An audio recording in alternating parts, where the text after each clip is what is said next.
우리는 지난 주서부터 하나님의 뜻이라는 큰 주제 아래 어떻게 하나님의 뜻을 이 혼란 가득한 세대에 분별하여 살아낼 것인가에 대해서 지금 주제별 설교를 하고 있습니다.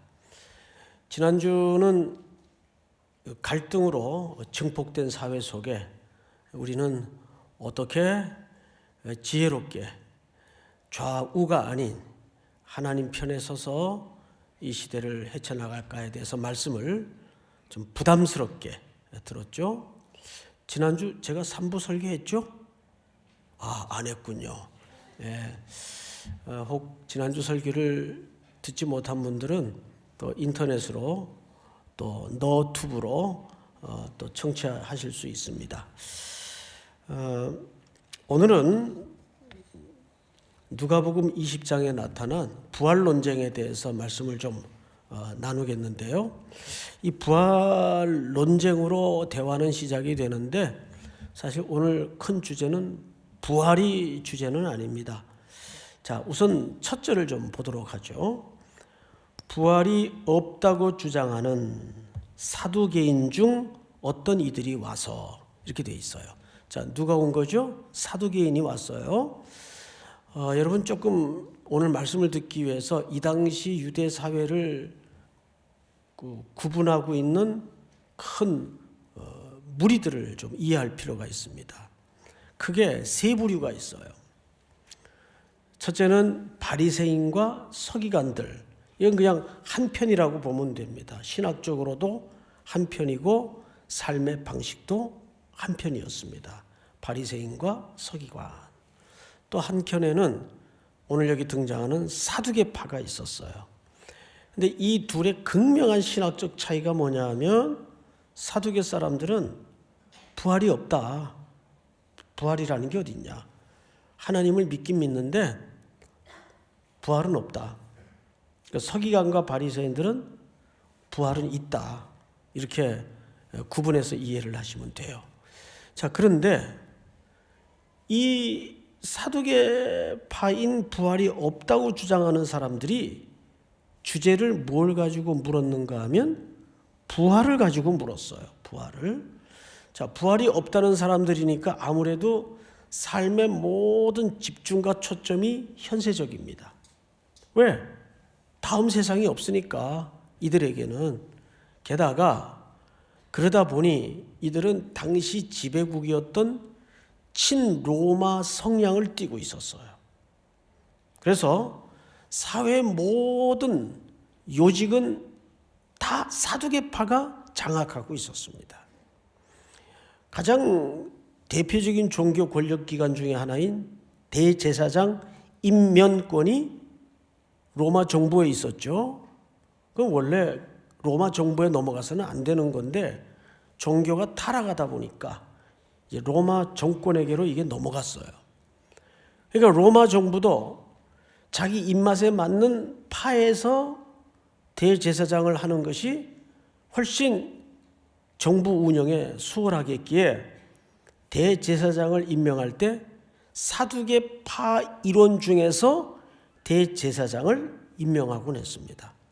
그리고 그들의 권력자들에 의해서 사회의 경제 구조라든지 또 사회의 모든 그 메커니즘이 운영이 되고 만들어졌습니다.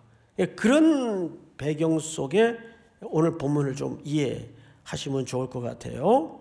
그러다 보니까 아무래도 바리새파와 서기관들은 늘 로마 정부와 이 사두개파와는 갈등의 골이 굉장히 깊었어요.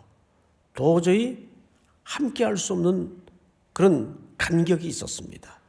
자, 그런데 이들이 사두개파가 예수님에게 와서 이제 어떤 질문을 합니다. 질문을 좀 들어봅시다. 28절. 물어 이르되 선생님이요. 자, 여러분 예수님을 뭐라고 부르고 있죠? 그냥 선생님이라고 부르고 있어요. 라비오. 그렇게 된 거죠.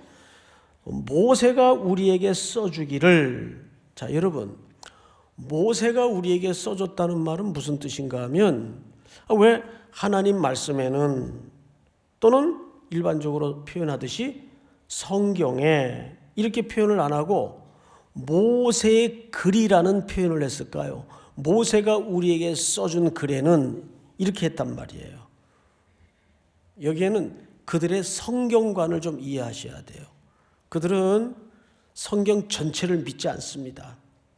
유일하게 그들이 믿는 성경은 모세가 써준 오경만 믿습니다. 그러니까 창세기, 출애굽기, 레위기, 민수기, 신명기 이 5권의 책만 성경이에요. 그래서 구분해서 표현을 한 거죠. 모세가 써준 글에는 이렇게 표현을 한 거예요. 써주기를 만일 어떤 사람이 형이 아내를 두고 자식이 없이 죽으면 그 동생이 그 아내를 취하여 형을 위하여 상속자를 세울지니라 하였나이다. 이것은 신명기서의 모세의 글에 성경을 인용한 겁니다. 이거를 이제 율법에는 뭐라고 하냐면 계대혼인법 또는 형사취수법. 그러니까 형이 죽으면 아내를 대신 취해서 대가 끊어지지 않도록 계대혼인을 하는 거예요. 그래서 이 법은 율법입니다. 하나님의 말씀에 신명기 25장에 나와 있는 법이에요. 이제 이 법을 놓고 예수님을 함정에 빠뜨리기 위해서 질문을 가상으로 만들었어요. 가상적 질문을 한번 들어보십시다. 29절. 그런데 칠형제가 있었는데 마지가 아내를 취하였다가 자식이 없이 죽고 그 둘째와 셋째가 그를 취하고 7이 다 그와 같이 자식이 없이 죽고 그 후에 여자도 죽었어요. 그리고 이제 질문의 본질이에요. 33절 다 같이 시작. 7이 다 그를 아내로 취하였으니 부활 때에 그 중에 누구의 아내가 되리이까? 네, 이거는 이제 만든 질문입니다. 무엇 때문에?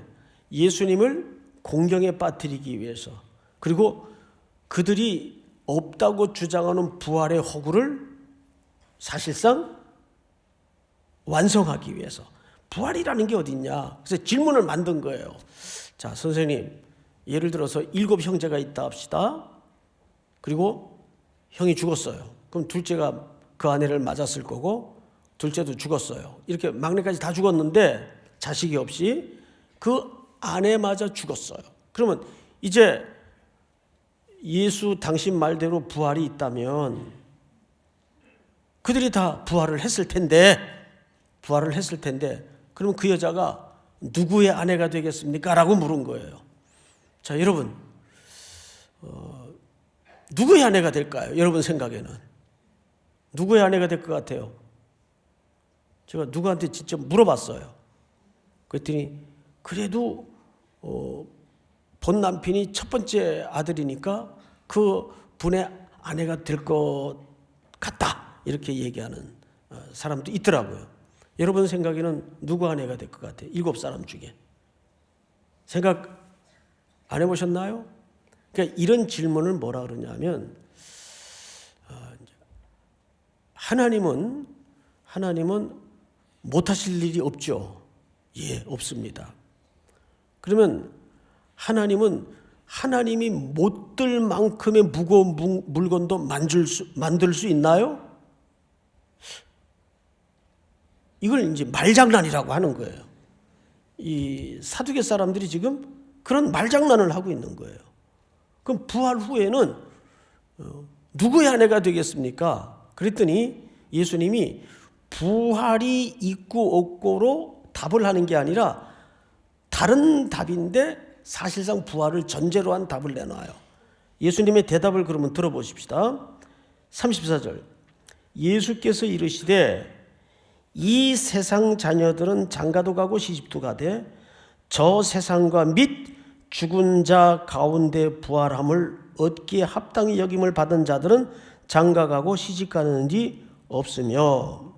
자, 여기서 예수님이 오늘 말씀의 제목을 여기서 땄는데 이 세상 사람을 구분했고 저 세상 사람을 구분했어요. 그러면 저 세상 사람들은 어떤 사람들인가 하면 부활의 약속을 받은 사람들이에요. 그럼 이 세상 사람들은 삶의 패턴이 어떤 삶인가? 일단 이 세상 사람들부터 보십시다. 이 세상 자녀들은 장가가고 시집도 가되, 자, 여러분, 어느 시대 사람들을 연상시키는 내용일까요? 노아 시대의 사람들이에요. 노아 시대의 사람들이 뭐라고 지적을 받았죠? 시집가고 장가가고 먹고 마셨다 그랬어요. 자, 그러면 여기서 이제 오해를 해서는 안 됩니다. 저도 장가 갔어요. 틀림없이 갔어요. 그런데 장가 간 게 죄인가요? 여기 결혼한 분들도 앉아 계시잖아요. 그럼 결혼한 게 죄예요? 시집 가고 장가 가고 먹고 마시지 않고 살아갈 수 있나요? 그리고 결혼은 누가 제정한 법입니까? 하나님이 제정한 법이에요. 그럼 이게 도대체 무슨 얘기예요? 이 말은 시집 가고 장가 가는 게 잘못됐다는 게 아니에요. 먹고 마시는 게, 여기 마시는 것 속에는 술은 빠집니다. 먹고 마시고 시집 가고 장가 가는 게 잘못됐다는 게 아니라 그것만 인생의 목적을 두고 살더라 그 말이에요. 마치 이 땅의 삶만이 영원한 것처럼 거기에만 인생의 모든 에너지를 쏟아서 매몰되어서 먹고 마시고 살더라 그 말이에요. 그게 나쁘다는 거예요. 그게 이 세상 사람들의 삶의 전형적인 패턴이라는 거죠. 스타일이라는 거죠. 그러면 저 세상 사람들은 어떤 삶이에요? 저 세상 그러니까 요즘 이제 이게 눈 밑에 다크서클이 드리워져 있고 뭐 그런 세상을 얘기하는 게 아니고, 자, 여기 보십시다. 35절. 저 세상과 및 죽은 자 가운데서 부활함을 얻기에 합당히 여김을 받은 자들은 시집가고 장가가는 일이 없대요. 이 말은 무슨 뜻인가 하면, 저 세상에는 부활 이후의 삶에는 새로운 가족으로 우리가 만나는 거지, 이 땅에 부부로 살던 사람이 저 세상까지 또 부부로 만나는 일은 절대 없다는 거예요. 안심하세요. 네? 걱정하지 마세요. 물론 가끔 가다가 이제 저 세상에서도 현재의 아내를, 현재의 남편을 다시 만나고 싶어하는 그런 순정 남녀도 있겠죠. 가정이 너무 행복하니까. 그런데 그것과는 비견될 수 없는 새로운 가족 공동체로 부활 이후에는 만나진다는 거예요. 자, 그런데 또 보십시다.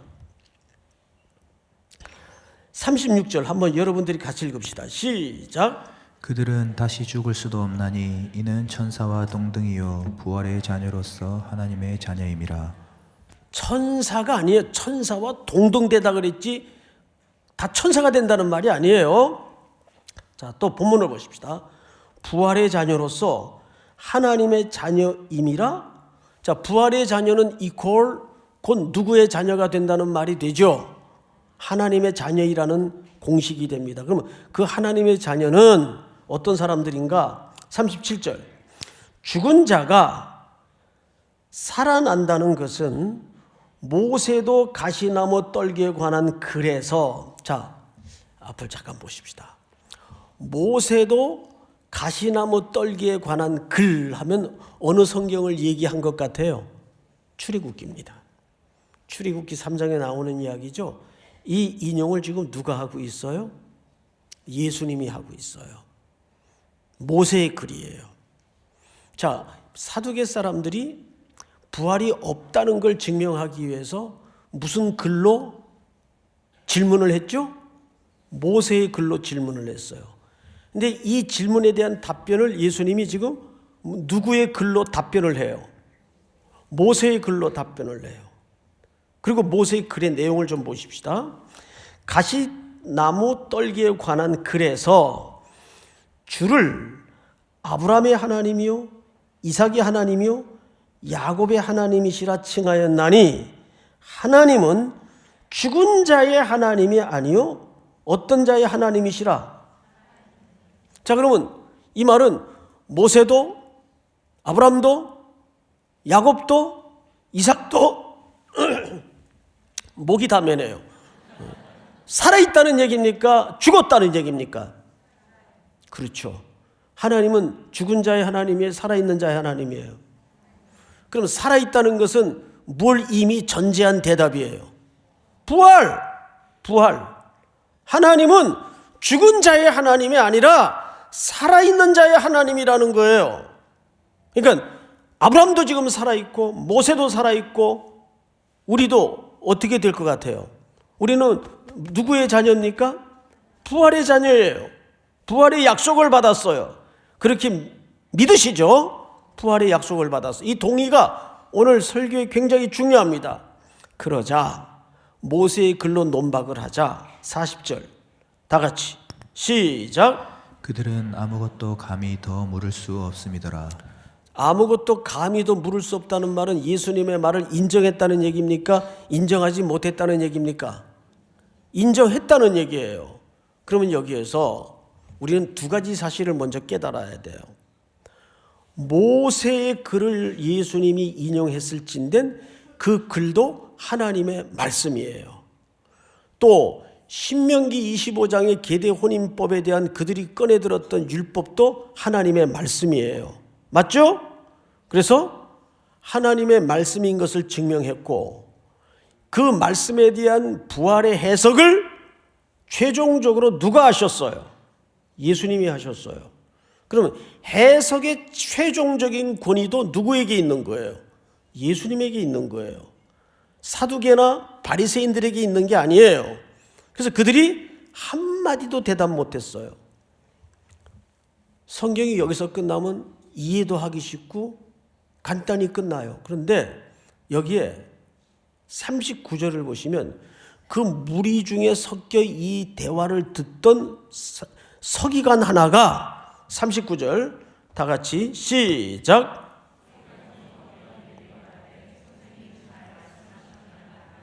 자, 여러분 아까 모두의 서기관과 바리새인들은 부활을 믿는다 그랬어요? 안 믿는다 그랬어요? 믿는다 그랬어요. 그러니까 서기관이 듣고 있다가 이 사두개 이놈들 코가 납작해졌구나. 선생님의 말씀이 참 맞았습니다. 동의를 했어요. 동의. 그러면 저 같으면 너도 그렇게 생각했구나. 착하다. 잘했다. 이렇게 칭찬 한마디 거들 법한데 그 이후에 칭찬이 한마디도 없어요. 이 서기관의 동의에 대해서.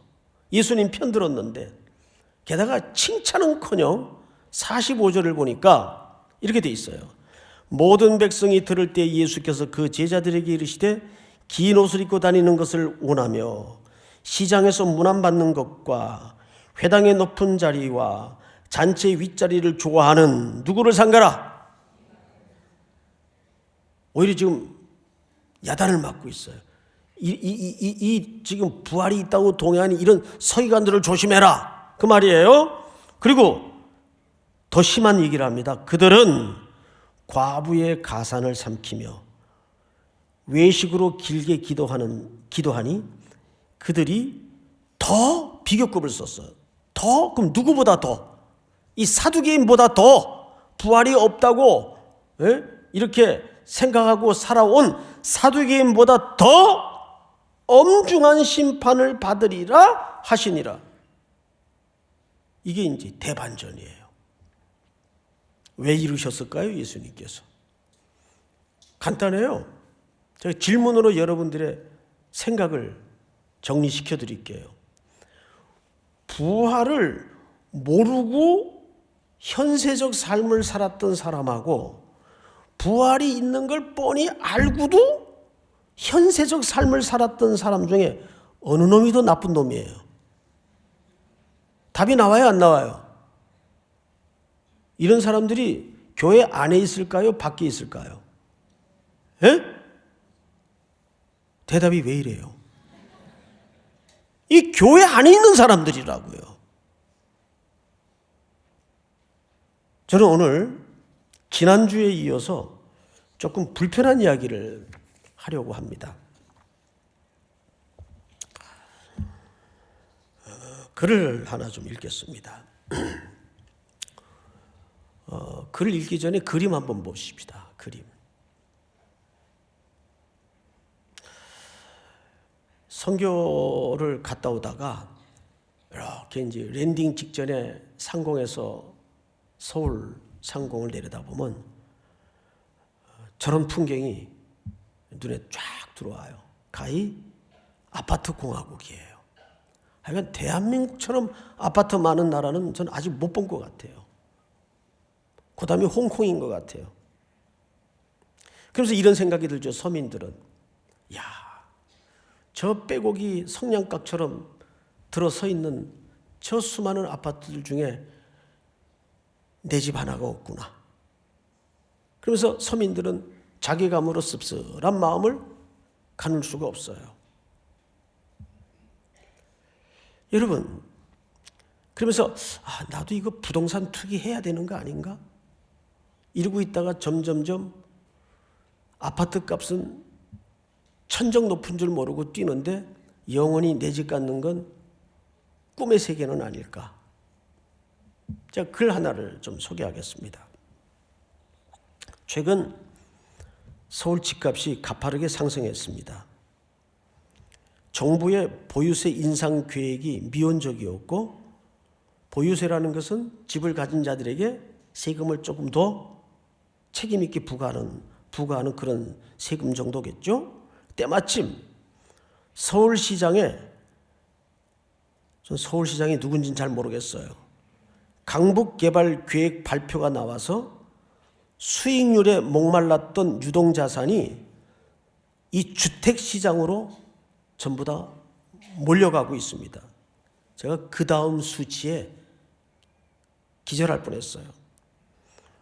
국민 자산의 80%가 이 부동산 투기와 투자에 집중되어 있다는 거예요. 국민 유동자산의 80%가 부동산 값의 등락에 매달려 있다는 거예요. 그래서 부동산 소유자가 이득을 얻는 것으로 끝나면 누가 뭐라 그럴 사람 없어요. 자본주의에서. 아니, 자기 가지고 있는 것 가지고 자기가 이익을 보는데 누가 뭐라 그러겠어요. 그건 자본주의 사회에서 사는 삶의 원리예요.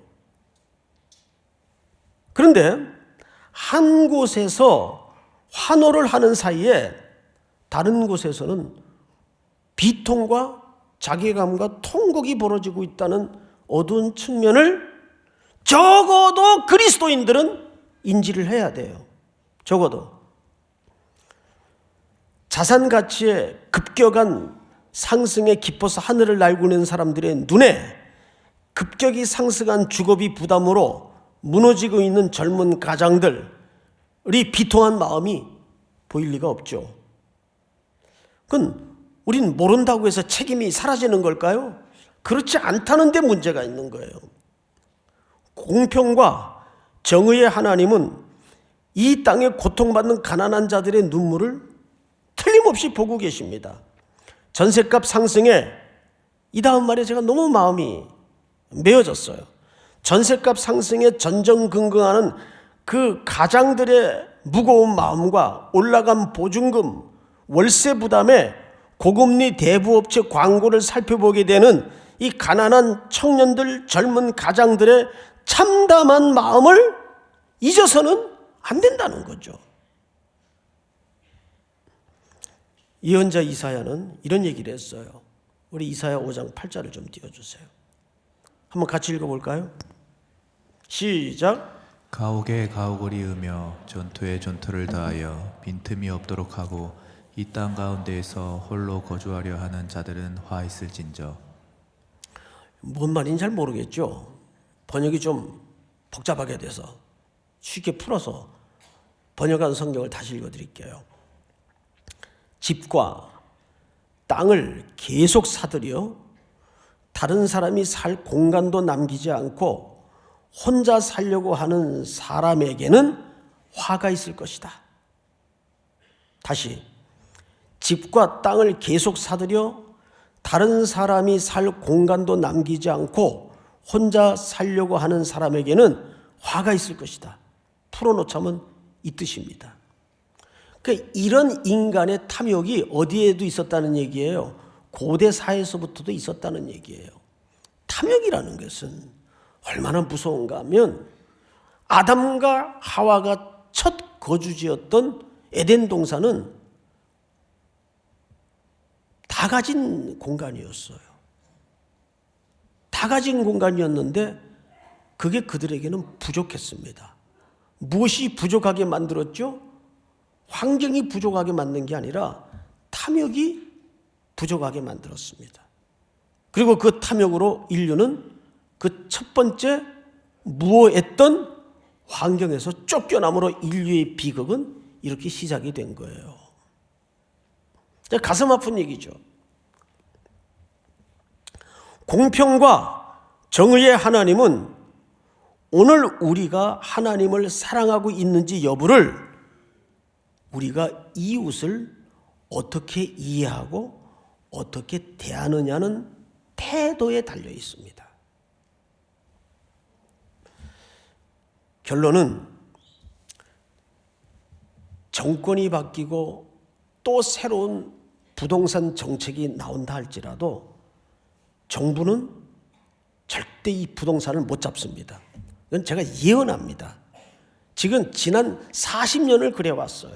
40년을 못 잡습니다. 수많은 정권이 들어서고 바뀌었지만 이 부동산 정책이 나올 때마다 이쪽에 쏠리면 이쪽에 구멍이 나고 불균형적인, 왜? 입안하는 자들이 전부 아파트 2채, 3채씩 갖고 있는 사람들인데 거기 정말 피눈물 흘리면서 어렵게 살아가는 사람들의 그 심정으로 제대로 된 입안이 만들어지겠는가 그 말이에요. 이 악순환의 고리를 끊을 수 있는 유일한 방법은 하나밖에 없어요. 이 땅의 그리스도인들만이라도 주택은 주거 목적 외에는 거주해서는 안 됩니다. 보유해서는 안 됩니다. 자기가 살 집 외에는 절대 투자나 투기 목적으로 주택에 대해서 어떤 의도를 가져서는 안 됩니다. 자, 그러면 이렇게 반문하는 사람들이 있을 거예요. 아니, 저 목사가 참 세상 모르는 얘기를 하네. 지금 이 시대에 살면서 목돈 벌 수 있는 길이 전부 그 길밖에 없는데, 예, 세상이 그렇게 만들어 놨어요. 집권자들의 정책이 그렇게 만들어 놨어요. 그러면 우리도 그 대세에 같이 춤을 춰야 됩니까? 그러면 낮은 이제 0%대 접어든 이율에 은행에 돈 맡겨봐야 물가 상승률도 못 따라잡고 사실상 마이너스인데, 그럼 그렇게라도 해서 노후 대책도 하고 또 자녀들을 위해서도 준비를 해야 지혜로운 일이 아닌가. 말은 설득이 되고 논리력으로는 맞아요. 안 그러면 손해예요. 이건 분명합니다. 죄송하지만 그 손해를 감수하자고요. 누군가 이 탐욕의 고리를 끊어내지 않으면 여러분들에게는 굉장히 부담이 되고 굉장히 힘든 설교일 겁니다. 그런데 그거 하지 말자고요. 집과 땅을 계속 사들여 다른 사람들이 살 공간도 남기지 않고 혼자 살려고 하는 사람에게 화가 있을 것이다. 이게 누구의 얘기예요? 하나님의 말씀이에요. 우리는 이 세상 사람들입니까? 저 세상 사람들입니까? 우린 저 세상 사람들이에요. 이 세상 사람들이 가치관으로 자본주의의 논리를 따라 계속 쏟아내는 수많은 정책들이 시대적 대안이 될 수가 없어요. 정말 주택은 거기에 살 사람이 보유를 해야 돼요. 사랑하는 성도 여러분, 여우도 굴이 있고 공중의 새도 집이 있으되 인자는 머리 둘 곳이 없도다. 예수님은 무주택자로서 누구보다도 이 피눈물 나는 심정을 알고 계셨습니다. 결국 TV나 무슨 정책 토론 들어보면 예수 믿는 사람들까지도 어디에 마침 그때 아파트 사뒀더니 2배가 올랐다. 하나님이 얼마나 우리를 축복하셨는지 모른다. 절대 그거 축복 아닙니다. 하나님은 하나님의 백성들을 그런 방법으로 축복하지 않아요. 그걸 축복이라고 착각해서는 안 됩니다. 교회마저도 그런 세상의 질서와 경제의 논리를 따라서 부동산을 사두거나 하는 일들이 있을 수 있어요. 사랑하는 성도 여러분, 이 고리는 누군가 끊어주기를 바라고 어떤 정책을 기대하는 어리석은 판단을 하지 마시고, 그래, 나는 부활의 약속을 붙들고 있는 살아있는 하나님, 하나님이 살아계신데 우리의 노후를, 우리의 하루하루를 일용할 양식을 그분이 책임지시잖아요. 책임지실 거 아니에요. 하나님 믿는다면서요. 복음이 현실이 되고 예수가 현실이 되고 하나님이 현실이 돼야죠. 믿습니까? 굉장히 부담스러운 설교를 해서 죄송합니다. 몇 달 전에, 작년쯤으로 기억이 한 1년 됐네요. 제가 이 비슷한 설교를 했더니 그 다음 주 놀라운 이야기를 하나 들었어요. 즉시로 월요일 날 가서 보유하고 있는 부동산을 팔아버렸어요, 그분. 이게 리얼입니다. 제가 걱정되더라고요, 찾아올까 봐. 절 찾아오지 마세요. 우리는 이 세상 사람들이 아닙니다. 살아있는 하나님의 자녀요, 저 세상의 원리를 따라 살아내야 되는 결단이 필요한 사람들입니다. 2020년은 우리에게 그런 결단과 다시 한번 우리의 이 아직 남아있는 순례길에 길고 멀고 험한 길을 두벅두벅 뚝심을 가지고 하나님 앞에서 걸어가는 순종이 있기를 축복합니다. 다 일어나십시다. 내가 주인 삼은 모든 것 내려놓고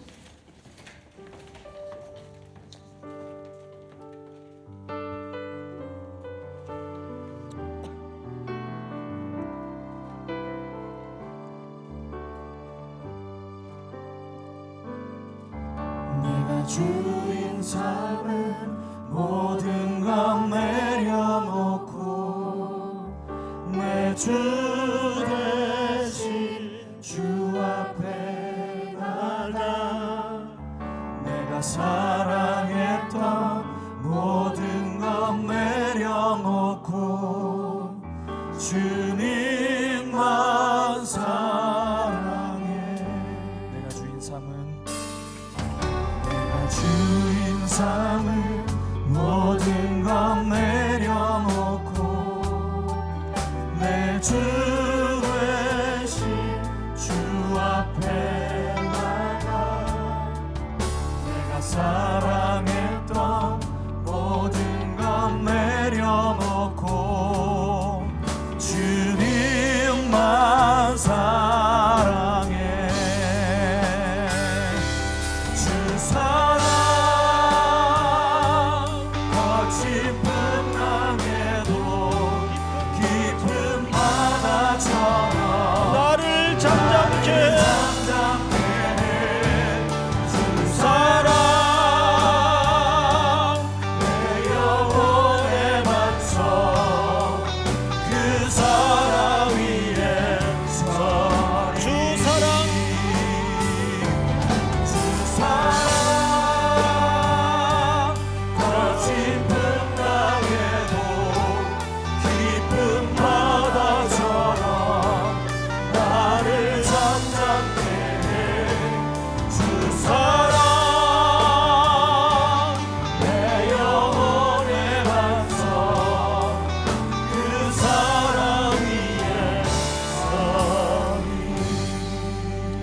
한번 서신 채로 기도합시다. 우리는 이 세상 사람들이 아니라 부활의 약속을 붙들고 있는 살아있는 하나님의 자녀입니다. 믿으십니까? 그 하나님이 우리의 현실이 되게 하시고 이 복음의 말씀이 내 삶의 현실이 되게 하시고 예수가 우리의 밥이 될 수 있도록 인도해 주시옵소서. 우리 한번 주여 부른 다음에 또 한 해를 이런 원리를 따라 걸어가겠습니다. 단지 부동산의 문제만이 아니라 이 모든 우리의 삶의 현실적인 문제들이 전부 이 원리에 서 있도록 이끌어 주시옵소서. 주여 부른 다음에 기도합시다. 주여